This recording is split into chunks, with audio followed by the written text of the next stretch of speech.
자, 통합사회 개념 완성 사회 3 제파트 7단원 이제 7-2단원으로 넘어갈 거예요.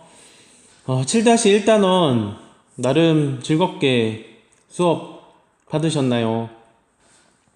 7-2단원은 개념 설명이 조금 들어가요. 그런데 7-1단원만큼 좀 많지는 않고 개념 설명만 제대로 꽉 잡고 있으면 이렇게 큰 문제가 될 건 없을 거라고 보여져요. 그리고 중간고사 시험 범위가 아무래도 7-2단원까지 될 거라고 예상하고 있는데 7-2단원에서 전체 다 들어갈 수도 있고 일부 끊어질 수도 있어요. 자, 그러면 우리 7단원 한 번만 더 잠깐 얘기를 해놓고 그 다음 넘어갈게요. 여기 지금 개념 틀이 있잖아요. 이쪽에서 7-1단원이 세계의 다양한 문화권 이 부분이었어요. 그죠? 자, 요거 했고 그 다음에 7-2단원이 지금 문화변동 단원이에요. 자, 요렇게 그 다음에 7-3단원이랑 4단원이 문화적 차이와 다문화 사이인데 요거는 확실하게 문화적 차이와 다문화 사이 두 개는 확실하게 기말고사 범위로 집어넣도록 할 거예요. 문화변동에서는 다 나갈지 안 나갈지는 모른다고 그랬어요. 아무튼 한번 해봅시다. 자, 문화 변동의 요인과 양상. 자, 우리가 요인 이렇게 얘기하면 이 요인이란 말은 원인 이런 식으로 표현할 수 있다 그랬죠. 그죠?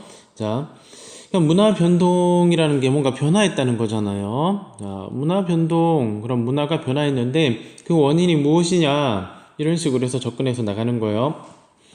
먼저 문화 변동, 문화가 변화하는데 그 의미는 문화가 새로운 문화 요소의 어떤 등장이 있거나 아니면 다른 문화와 접촉을 해서 계속 상호작용하면서 변화해 나간다.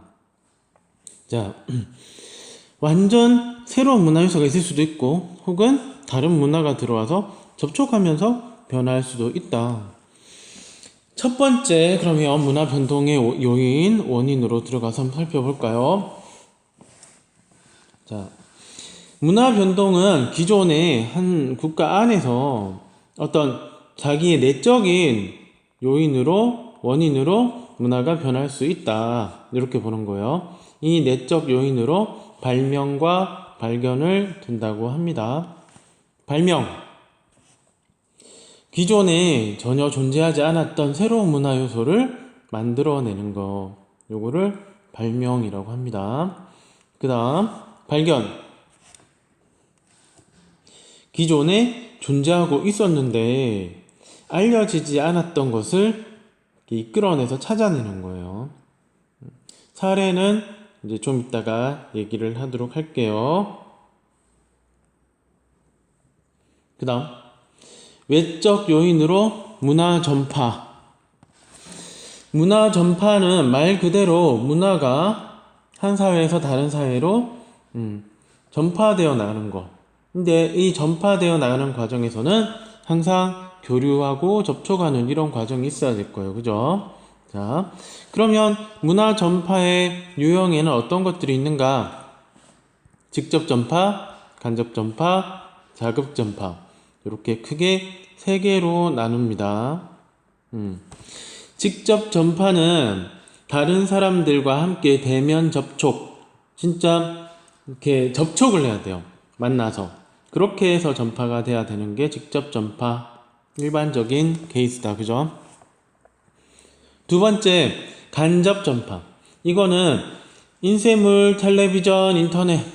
이제 이게 최근에 들어와서 가장 많이 문화가 전파되는데 기여하는 그런 전파 방식이 되겠죠.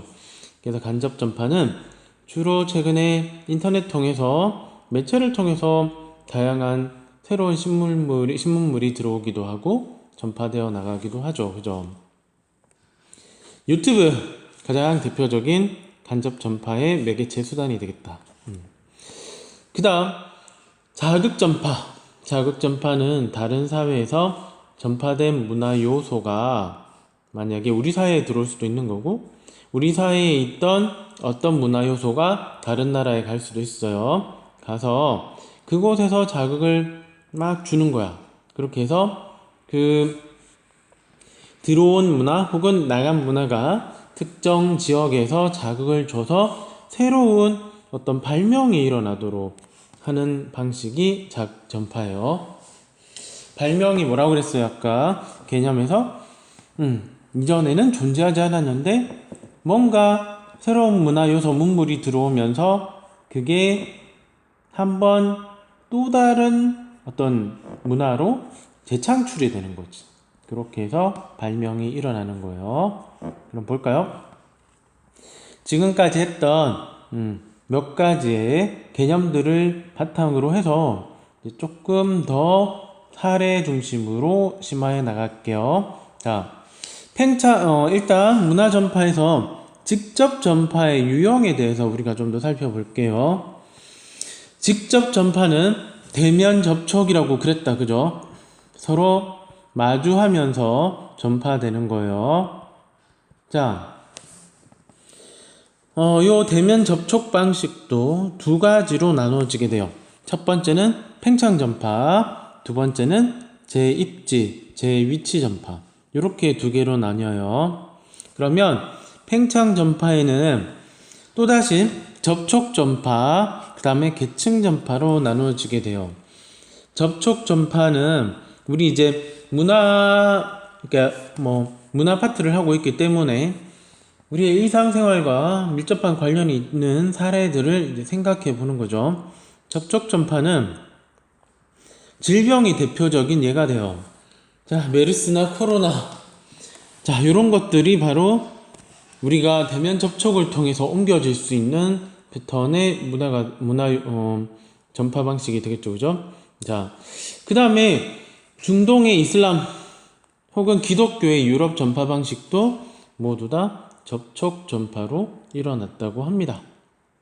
이거는 무조건 전파하는 대상이 가까이 있어야 되는 거예요. 그 다음 계층 전파. 계층 전파는 초기 기독교의 로마 시민 전파, 우리나라의 카톨릭 전파 방식 이렇게 났죠. 자, 이게 뭐냐? 팽창 전파 자체에 모두 다 대면 접촉이 들어가 있는 거예요. 그런데 접촉 전파는 전파하는 대상이 무작위예요. 그냥 아무나 전파할 수 있는 거예요. 근데 계층 전파는 대상이 존재해요. 계층적으로. 그래서 예를 들어서 초기 기독교 사회에서 이제 기독교에 맨 처음 전도사가 있다 치죠. 이 전도하는 사람이 로마의 제국으로 들어가요. 자, 들어가는데 이렇게 들어갔을 때 로마 제국 안에서 도시민 중심으로 전파를 한 거예요. 처음에. 이렇게 도시민 중심으로 전파를 하게 되면 이 말은 누구나 무작위로 전파하겠다는 그런 의도가 숨어 있는 것이 아니라 도시민부터 먼저 전파하고 계층적으로 맨 마지막에 농촌 사람들한테 전파하겠다 이런 의도가 깔려 있어요. 계층화 시켜서 전파하려고 하고 있죠. 그죠? 우리나라 카톨릭도 마찬가지였어요. 맨 처음에 카톨릭이 들어왔을 때 외부에서 선교사가 딱 들어와요. 그런데 처음엔 이제 누구나가 무작위로 전파하게 하려고 했겠지만 잘 안 통하니까 은밀하게 어떤 지도층 혹은 부유층 중심으로 전파를 시키려고 노력을 해요. 가톨릭 같은 경우에. 이게 개신교랑 조금 달라요. 전파 방식이 우리나라에 들어왔을 때. 지도층, 부유층 중심으로 전파를 하려고 하는데 요게 지금 이게 이제 시간이 흐르면서 어떤 일이 벌어지냐 하면 계속해서 부유층이나 지도층 중심으로만 타겟 형태로 전파가 되다 보니 우리나라 전체에 광범위하게 확산되지는 못하고 특정 지역 중심으로만 가톨릭이 막 퍼져나가는 거예요. 그래서 잘 사는 사람들이 있는 구만 카톨릭의 그 믿는 비중이 높다든지 이런 식으로 진행이 돼버리는 거라. 서울 같은 경우도 조사를 하면 진짜 이렇대요. 쌤이 이거 학교 다닐 때 진짜 조사해봤거든요.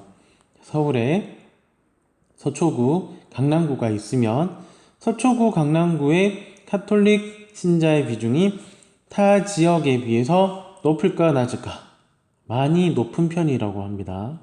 타겟으로 전도를 하다 보니까, 그러니까 부유층이나 지도층 중심으로 먼저 퍼진 이후에 그 다음에 계층화 시켜서 아래 계층의 이제 중류층, 하류층으로 이렇게 내려오면서 전파가 돼버리는 거죠. 그래서 이런 형태의 전파는 단시간 내에 빠른 속도로 전파하기는 힘들어져요. 그래서 계층 전파는 전파 속도가 접촉 전파에 비해서는 느린 편이다. 그 다음 재입지 전파, 재위치 전파라고 하는 건데, 인도네시아의 무슬림, 중남미의 카톨릭, 초기에 에이즈 바이러스가 전파되는 과정이 이런 식이라고 합니다. 무슨 말이지? 무슨 말이냐면, 요거 사례를 좀 이따 이것도 보여줘야 되겠다. 인도네시아는 그 무슬림 비중이 높은 중동에서 많이 떨어져 있죠. 그런데도 다 무슬림이에요. 이유는 중동에 있는 아라비아 상인들이 배를 타고 한참을 인도양을 거쳐서 인도네시아로 오게 되죠. 그 말은 제 위치를 기존의 위치에서 훨씬 더 멀리 바꿨다, 이런 의미로 받아들이면 돼요. 알겠죠? 자, 중남미 카톨릭도 마찬가지잖아요. 중남미는 유럽 바로 옆에 있는 곳이 아니잖아요. 그러면 접촉이나 계층 전파가 일어날 수 없죠. 선교사가 배를 타고 한참 멀리 있는 대륙으로 넘어가서 그곳에서 다시 카톨릭을 전파시키게 되는 거죠. 그죠? 자, 이렇게 되는 것은 재위치했다. 위치를 바꿔서 다시 또 전파한다 해서 재위치 전파, 이렇게 얘기합니다. 초기 히브도 마찬가지. 아프리카에서 에이즈 바이러스가 맨 처음 나타나죠. 그 다음에 미국에서 아프리카 여행 갔던 어떤 이제 성소수자 있잖아요. 동성연애자가 아프리카로 가서 여행을 하면서 다양한 아프리카 사람들을 만나게 되고, 그 와중에 에이즈 바이러스에 걸린 사람을 만나서 바이러스에 옮은 다음에 그걸 미국으로 가져간 다음에 그 사람이 미국 안에서 전파를 하는 거지.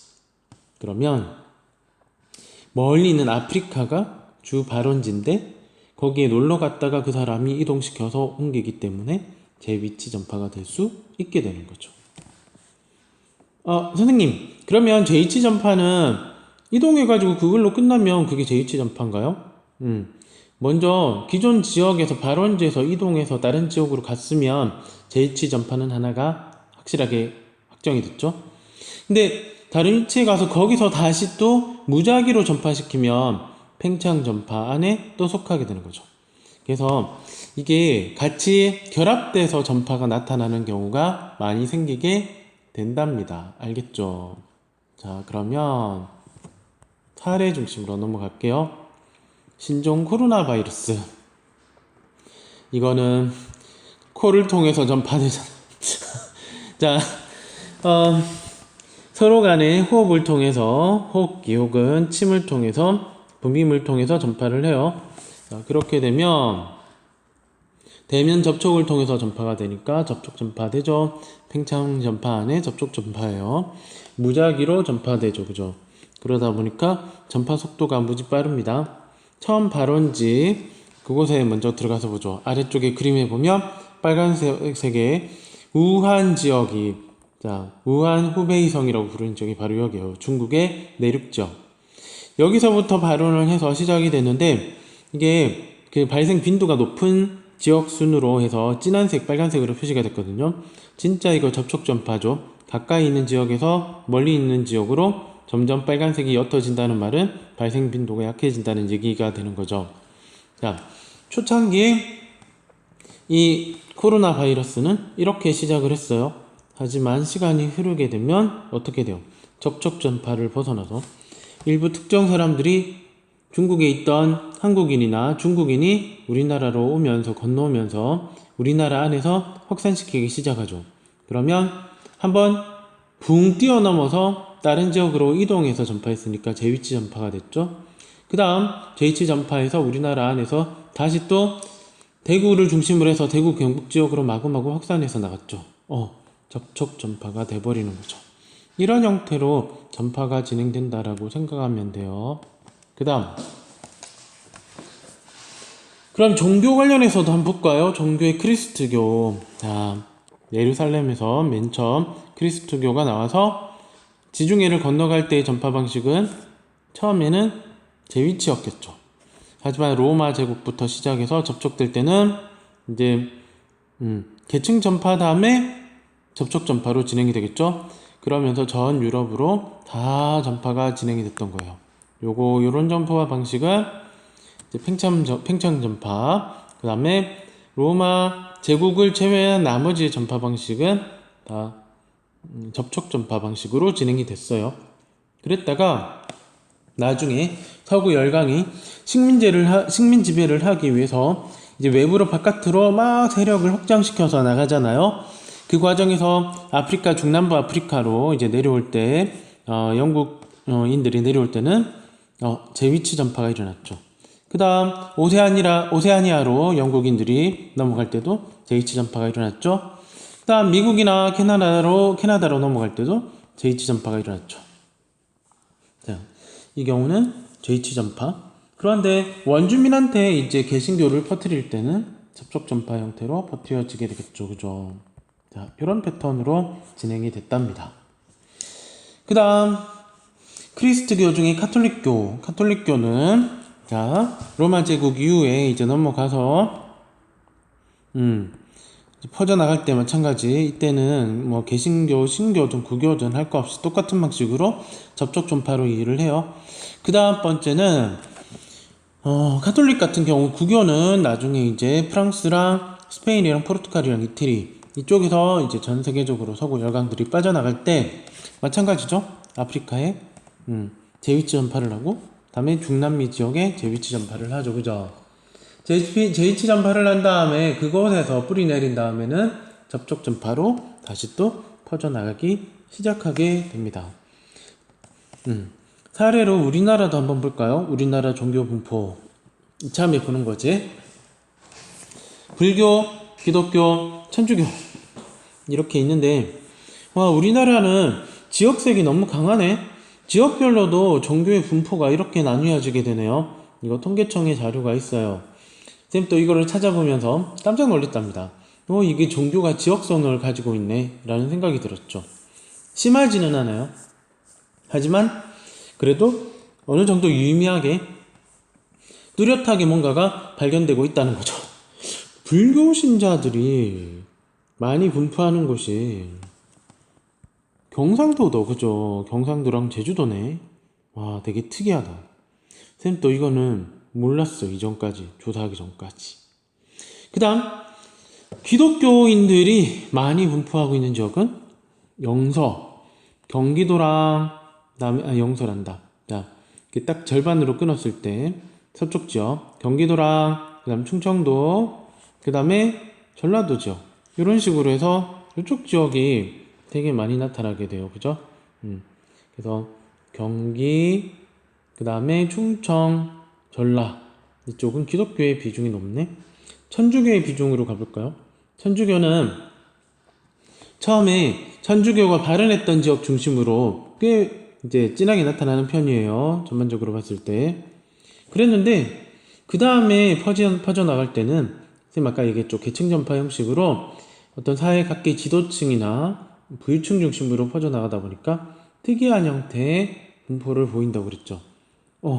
서울의 강남 지역이 상당히 진해요. 그 다음 나머지 일대도 어떤 대구의 수성구라든지 그다음에 부산의 해운대구라든지 이런 데 중심으로 해서 조금 찌하게 나타나면서 전반적으로 옅어지게 돼요. 그러면 우리나라 전체적으로 봤을 때 불교는 애초에 초창기 시작부터 진행이 됐으니까 일단 놔두고 기독교나 천주교를 보게 되면 다 새롭게 들어왔잖아요. 나중에. 그러면 기독교와 천주교의 선교사들이 우리나라로 들어올 때는 외부에서 우리나라로 들어와서 제2치 전파가 됐잖아요. 근데 제2치 전파를 할 때 우리나라에 들어올 때도 서쪽 지역부터 먼저 들어왔잖아요. 그런 다음 요게 퍼져나갈 때는 팽창 전파로 쫙쫙 퍼져나갔죠. 자, 이렇게 팽창 전파로 빠져나가는 과정에서 어떤 게 장애물이 된 것 같아요? 자, 불교도의 비중이 높은 걸 보면 뭔가 추측이 가능해요. 어떤 게 장벽이 됐다? 이게 퍼져나가는 과정에서 경상권에 잘 많이 못 퍼져나갔어요. 기독교나 천주교는. 물론 경상권이 유교가 되게 유불교의 어떤 신앙이 강한 지역은 맞긴 맞는데 예전에 맨 처음에 우리나라 왔을 때는 어느 지역이든 다 마찬가지였잖아요. 근데 왜 장애가 됐을까? 경상도 지역으로 기독교 천주교가 퍼지는데 장애가 됐던 것은 과거에 교통이 발달하지 않았던 시기 때는 경상권을 감싸고 있는 곳에 뭐가 있었다? 바로 지형적 장애인 산맥이 있었다. 소백산맥이 크게 자리 잡고 있다 보니까 옛날 조선 말렵이랑 일제시대 넘어갈 때는 이게 산맥이 큰 장애가 되어서 기독교가 퍼져나가는데 빨리 퍼져나가지 못하는 어떤 장애물 역할을 하게 됐던 거죠. 또 친구들 중에 누군가가 또 그런 거 얘기해서 이것도 하나 얘기해 줘야 되겠다. 기독교인이라 하면 이제 뭐 개신교와 천주교를 포함 합산해서 얘기하기도 하지만 개신교를 일반적으로 일컫는다 이렇게 생각하시면 돼요. 그래서 기독교 안에 개신교와 천주교가 합산되나 그냥 개신교만 따로 빼서 기독교인이라고 표시를 했다라고 생각하세요. 그 다음 이슬람교도 우리가 배웠던 개념이 적용되나 한번 볼까요? 자, 이슬람교는 이제 메카 중심으로 사우디아라비아에서 쫙 퍼져나가요. 그러면 팽창 전파의 접촉 전파 형태로 되는 게 맞네. 거의 다 이거는 이슬람교는 팽창 전파의 접촉 전파 형태로 다 퍼져나갔어요. 그런데 선생님 아까 얘기했죠. 이런 케이스는 좀 달라졌다.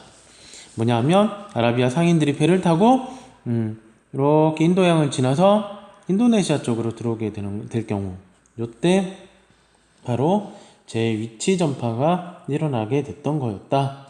진짜 많이 거리가 떨어져 있는데 갑자기 인도네시아만 이슬람교의 비중이 90% 가까이 되잖아요. 그죠? 그래서 제2치 전파다. 그리고 인도네시아 안에서 다시 퍼질 때는 당연히 접촉 전파 형태로 퍼졌다 라고 이해하고 있으면 되겠습니다. 간접 전파는 어떤 거냐? 머리도 식힐 겸 간접 전파의 사례로 유튜브에서 요거 한번 볼게요. 매체를 통한 전파.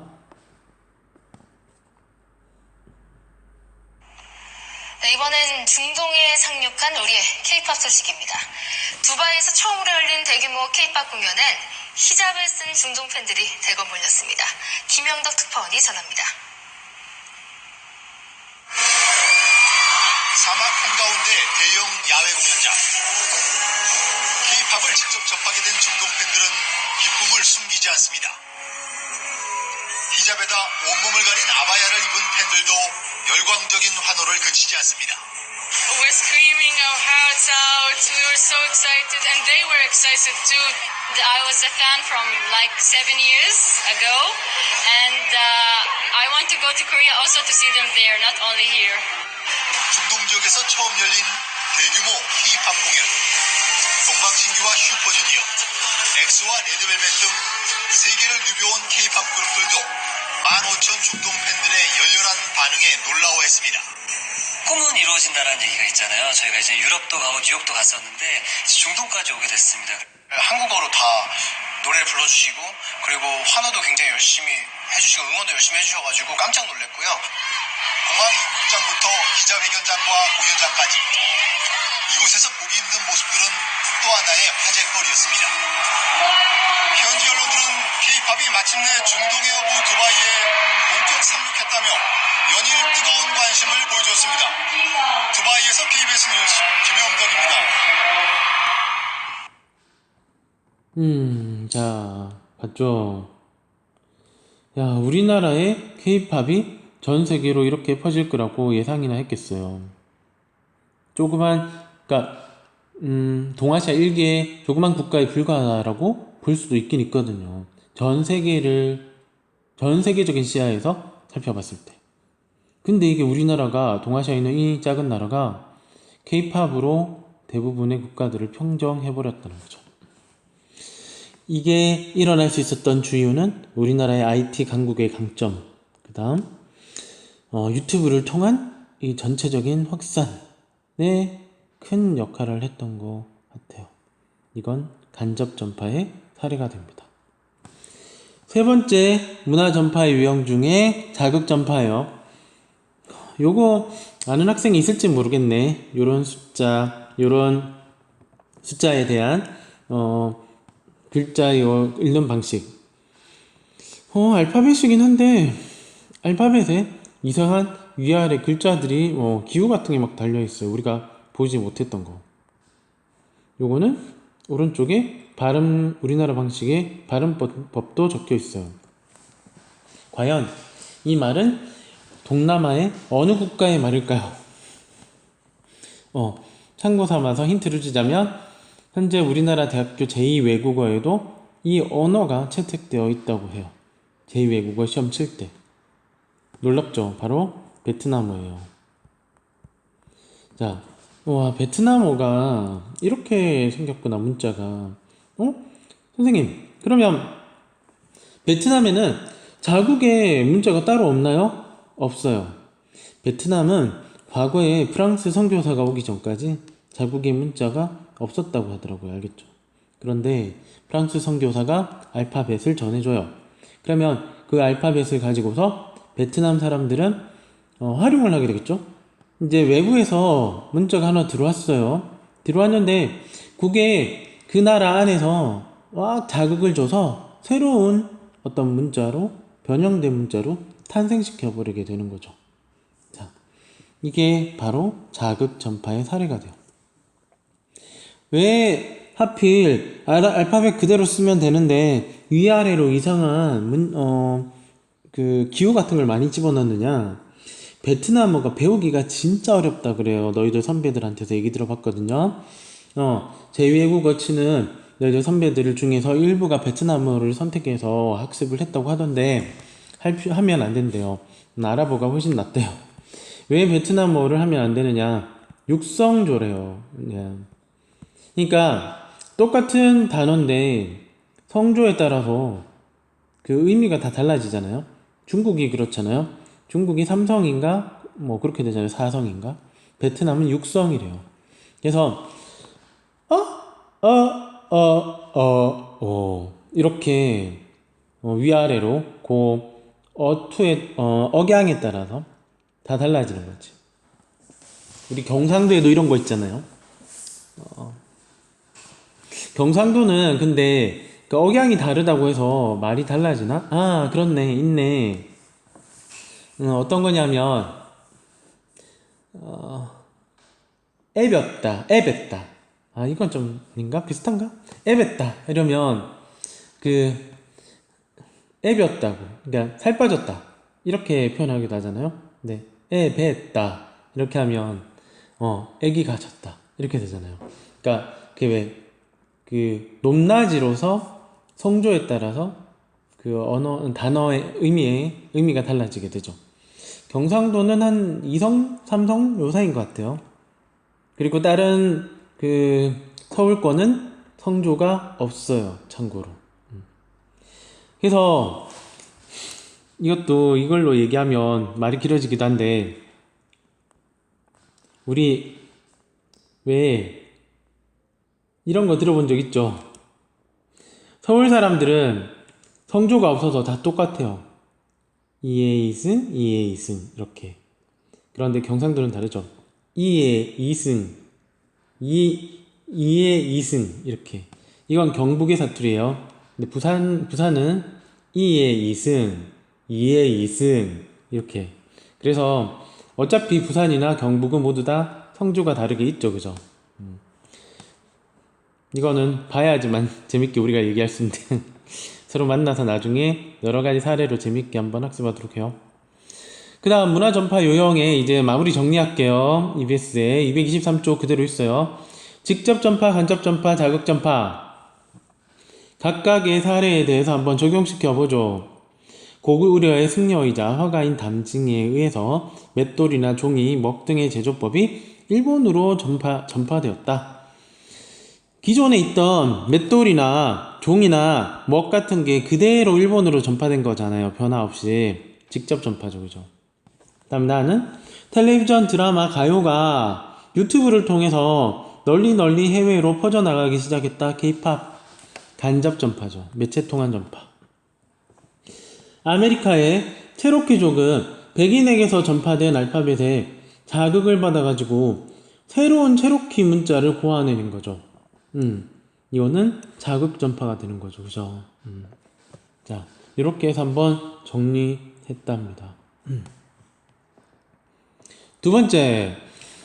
그러면 지금까지는 문화 변동의 요인으로서 직접 전파, 간접 전파, 자급 전파를 든 거예요. 문화가 어떤 나라에서 이제 문화가 막 변화된 거예요. 어떤 지역에서. 문화가 변화됐는데 그 원인을 찾아볼까? 이랬더니, 어디 외부에서 들어왔으니까.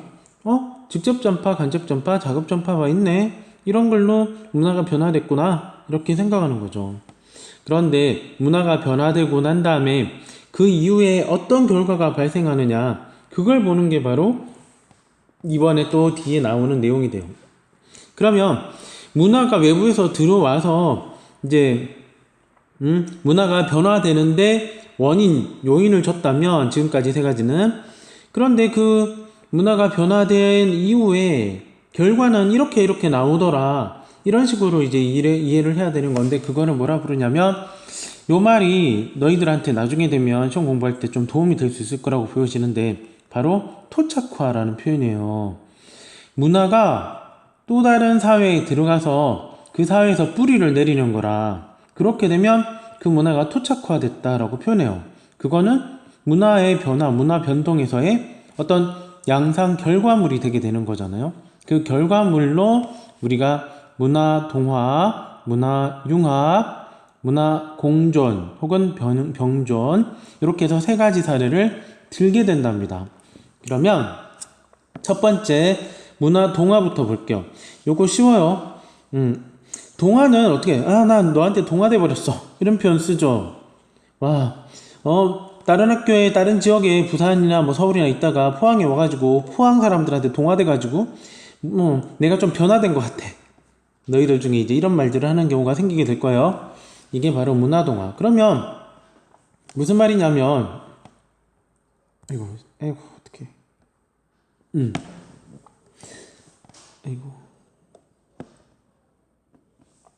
그러면 새로운 문화 요소가 등장해가지고 전통 문화 요소가 소멸해버리고 외래 문화 요소로 대체되는 거, 이런 게 바로 문화 변동이다. 문화 변동의 결과 중에 동화에 속한다. 이렇게 얘기를 해요. 근데 이게 이제 거꾸로 역으로 해도 돼요. 새로운 문화 요소가 다른 지역에 가가지고 거기서 다른 지역 사람들이 이 새로운 문화 요소에 완전 젖어드는 거, 이것도 되긴 하지만, 다른 지역 사람들이 어떤 특정 지역으로 가서 그 지역 사회 문화에 완전 젖어드는 것도 마찬가지 된다 이 말이에요. 알겠죠? 자, 무슨 말인지 알겠죠? 이해 갔죠? 긍정적 측면, 특정 사회 문화가 환경 변화에 맞추어서 발전한다. 이렇게, 그러니까 문화가 계속 개선되어 나가거나 발전되어 나가는 건 나쁘게 보지 않거든요. 근데 그런 긍정적인 측면이 있는 거잖아요. 부정적 측면은 전통 문화가 있는데 이 전통 문화가 다른 어떤 새로운 문화 요소가 들어옴에 따라서 이제 사라져버리거나 해버리면 이제 정체성에 혼란을 겪게 되는 거죠. 이런 부정적 측면이 있어요. 문화의 다양성도 훼손시킬 수가 있다. 그러니까 새로운 문화가 들어오면 그 문화를, A라는 문화가 있다 쳐요. B 사회에 들어왔는데 이 새로운 문화인 A로 인해서 B 사회가 A 문화로 변화돼 버리는 거라. 이렇게 돼버리면 문화적 다양성이 자꾸 사라지게 되고 구성원들은 정체성을 잃어버리게 되고 안 좋은 점도 생기는 거죠. 그죠? 자, 세계화 과정에서 이런 일들을 비일비재하게 현재 겪고 있답니다. 네, 주로 A는 선진국의 문화가 사례가 많이 될 수가 있고요. B는 개발도상국의 문화가 사례가 될 수 있다고 합니다. 개발도상국은 선진국의 어떤 그 패턴 그리고 삶의 방식을 자꾸만 모방하거나 따르려고 하죠. 그러다 보니까 선진국 문화에 너무 동화돼 버리기도 한다고 하더라고요. 그죠? 일리가 있는 말입니다. 고려시대에 유입된 몽고 문화, 현재의 기독교 문화를 사례로 들 수가 있습니다. 문화 동화에 한번 볼까요? 우리나라 서울의 일부 지역의 동해의 모습이에요. 십자가가 있는 부분만 이제 좀 이렇게 쫙 뽑아내서 봤더니 밤이 되면 십자가에 불빛 이제 네온사인 들어오잖아요. 되게 많아졌어요. 우리의 경관은 십자가 경관은 아니잖아요. 내 도시의 밤의 경관이 십자가가 가장 밝게 비춰지더라는 거죠. 맨 위에 옥상에서 붙어있는 교회 십자가 모습들. 이런 걸 통해서 경관이 이제 변화해 나갔다, 동화되어 버렸다 라고 볼 수도 있는 거죠. 서구적 형태로. 근데 경관만 문화 동화되느냐? 그게 아니다. 이제 기독교 중에 개신교 같은 경우는 제사 지내는 것을 우상숭배로 생각하기 때문에 금지하는 경향성이 크잖아요. 그 다음, 엎드려 절하는 것도 이게 어떤 기독교에서는 이제 예배 볼 때도 엎드려서 절하진 않는데, 엎드려 절하는 것 자체의 의미가 나는 당신을 엄청나게 그 경외심으로 숭배한다. 이런 이제 느낌이 있잖아요. 뉘앙스가. 근데 이런 거는 예수 그리스도를 제외하고서는 하면 안 된다고 하는 거잖아요. 그렇기 때문에 우리나라의 문화 풍습에는 다 적합하지 않다라고 볼 수 있는 거죠. 결국 기독교 개신교로 개종했던 우리나라 사람들은 우리나라의 전통 문화 방식인 이런 것들을 따르지 않고 아예 그냥 다 차단시키고 완전 기독교적인 문화, 개신교적인 문화로 포섭되어 버렸죠. 그러면 문화 동화가 일어나게 됐던 거죠. 사례로. 알겠죠? 자, 그 다음 문화 융합이 되겠어요. 문화 융합은 외래 문화 요소가 전통 문화 요소에 이제 들어왔다고 쳐요. 그랬는데 얘네들이 서로 결합이 돼버리는 거라. 그러면서 제3의 새로운 문화 요소가 만들어져 버린대요. 그러면 문화 융합이 되게 됩니다. 알겠죠? 한 사회 구성원들이 전통 문화를 바탕으로 해가지고 외래 문화 요소를 재해석하는 거라. 그리고 재구성해서 새롭게 뭐 창작시킨다라고 해도 되긴 될 것 같아요. 자, 그 다음. 근데 여기에서 한 가지 주의할 점. 새로운 것으로 창작을 시켰다 할지라도 기존의 전통 문화 요소는 그대로 남아 있어요. 알겠죠? 문화 융합은 기존의 전통 문화가 아예 사라지고 완전 없애버리고 새롭게 새롭게 들어온 문화 요소에 창의적으로 이렇게 초점을 맞춰져 버린다 치면 그건 동화지 융합이 아니라는 거죠. 그죠? 그래서 융합은 새로운 게 들어오면 기존 거랑 막 섞여서 믹싱되는 거야. 믹싱돼서 뭔가 어느 정도 창의적으로 나오나 그 창의적으로 나온 게 전통 문화 요소가 없는 게 아니라는 거지. 이해 갔죠? 그래서 이 말을 할 때 퓨전 음식 같은 거 생각하면 돼요. 자신의 문화적 정체성이 상실되었다 안 되었다? 안 되었다. 퓨전 음식을 먹어보면 우리나라 게 아예 없어요? 아니잖아요. 김치 먹어. 우리나라 거 김치 있잖아. 다음에 된장 스파게티. 우리나라에 된장이 있잖아. 그죠?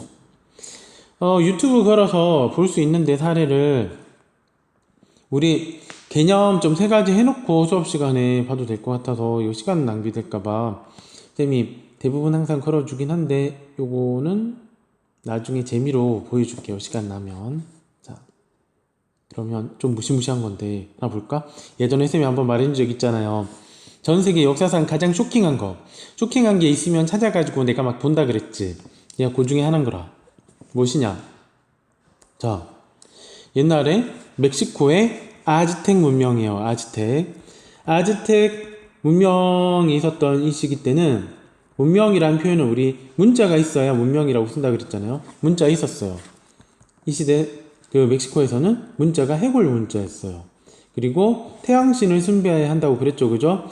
그래서 요때 아즈텍 멕시코에서는 한 달에 한 번 이렇게 어떤 제사를 지냈는데 그때 산채로 사람들을 데려와가지고 그럼 제사장이 그 산채 그 건장한 성인 남성을 갖다가 요 제사대에 올린 다음에 산채로 심장을 꺼내버린다고 그랬죠. 그래서 태양신한테 바쳐요. 그러면 나머지 그 몸뚱아리는 그냥 버려버려요. 버려버리면 나중에 돼서 그걸 어떻게 하느냐? 그 사람한테서 버려버린 수많은 시체 더미한테서 해골을 다 끄집어내요. 그래서 그 해골을 이런 식으로 쫙 다 이렇게 말려놓는 거라. 그리고 이걸 통해서 착안해내서 해골 문자를 고안해내는 거지. 그래서 이 당시 아즈텍 문명은 모두 다 문자가 해골이었대요. 무섭다, 그죠? 이렇게 해골에 익숙했던 멕시코 사람들이었어요. 멕시코 인디오들. 근데 서양에서 스페인인들이 이제 멕시코로 와봤는데 우와 이거 진짜 기겁할 노릇이잖아요. 완전 지옥 같았어요. 서양인들의 눈에는. 그래서 어떻게 했냐면 여기 있는 사람들한테 우와 이거 카톨릭을 갖다 전파를 시켜야 되겠는데 어떻게 전파를 시킬까 고민을 하면서 바로 이제 전파를 시키려고 하니까 이 사람들한테는 태양신에 대한 어떤 숭배의식이 너무 강하고 이 태양신에게 바칠 해골에 대한 숭배의식이 너무 강했어요. 그래서 이거를 상징화시켜서 스페인 사람들이 이런 식으로 이제 스페인 사람들이라기보다 여기 있던 사람들에 의해서 많이 이제 융합이 돼버린 거죠. 십자가가 문화융합, 여기 있는 멕시코의 십자가 같은 경우에 문화융합의 사례가 될 수 있어요. 십자가라는 것 자체는 새롭게 들어온 문물이에요. 그리고 이 새롭게 들어온 문물의 십자가에다가 자기네들의 어떤 전통 요소를 다 가미시킨 거라. 해골을 밑에다가 붙여 넣는다든지 십자가에. 그 다음에 자기네들이 먹는 중요한 주식인 이런 옥수수에 대해서 어떤 갈망하는 그러니까 옥수수 경작이 흉년이 들면 뭐 끝장나잖아요. 그러니까 자기네들의 그런 어떤 옥수수 경작에 대한 숭배의식도 이 안에다가 십자가 안에 카톨릭이랑 엮어서 다 담아버린 거지. 문화융합의 사례가 되죠. 그 다음 이것도 문화융합의 사례로 많이 얘기해요. 성모 마리아가 외부 문화 요소가 들어왔어요.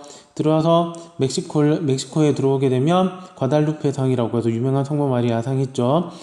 갈색의 성모 마리아로 변형시켜 버리는 거라, 이런 식으로. 그리고 아프리카로 가게 되면 아프리카에서는 흑인 성모 마리아 상으로 변형시켜 버린답니다. 문화융합의 대표적인 사례가 되는 거죠. 그래서 이게 기독교 안에서도 개신교와 다음에 카톨릭을 예로 들자면 개신교 같은 경우는 현지 사회로 갔을 때 문화 융합을 잘 시키지는 않고 문화 동화를 시키려고 하는 편이에요. 하지만 카톨릭의 경우에는 또 다른 현지 사회로 갔을 때 거기서 문화 융합을 시켜서 자기네 종교를 믿게끔 유도하는 방식이랍니다. 뭐가 좋다 나쁘다라고 말하기는 좀 그러네요.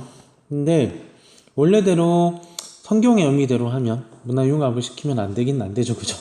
예. 아무튼 우리는 인간의 관점에서 어떤 문화의 관점에서 바라봐야 되는 거라서 이 정도 이렇게 얘기를 해주게 됐어요. 마지막 세 번째 개념인 문화공존 병존이에요. 문화병존 공존은 함께 한다라는 의미가 강하죠. 그래서 이거는 외래 문화가 들어왔다 할지라도 전통 문화와 외래 문화가 서로 공존하는 거예요. 그러니까 섞여버리면 문화 융합이 되지만 섞이지 않고 한 사회 안에서 고유한 특성을 그대로 가진 채 그냥 그대로 함께 존재하고 있는 거예요. 그래서 어렵지 않죠, 그죠? 자, A와 B가 들어왔는데 이것도 이제 한번 정리해 줄 거야. B 사회에 A가 들었다. 근데 B 사회가 A로 완전 전환돼 버렸어. 동화가 되는 거죠. 근데 A와 B가 막 들어왔는데 들어와가지고 C로 새롭게 변화가 되는 거야. 융합이 되는 거죠, 그죠? 근데 공존은 A와 B가 들어왔는데 A도 남아있고 B도 남아있어. 그대로 같이 있는 거야. A 플러스 B인데 그냥 A, B 그대로 있는 거지. 그런 공존이 되는 거예요. 근데 한 사회 안에서 서로 충돌하지 않고 잘 있는 거라. 근데 긍정적 측면, 두 사회의 문화적 정체성이 보존되면서 문화적 다양성이 실현되더라. 근데 부정적 측면은, 자, 만약에 공존하는 과정에서 A 문화가 너무 작게 있는 거라. 공존을 하고 있어요. A 플러스 B 플러스 C가 있고 A 플러스 B 플러스 A, B, C 그대로 다 같이 있다 치자.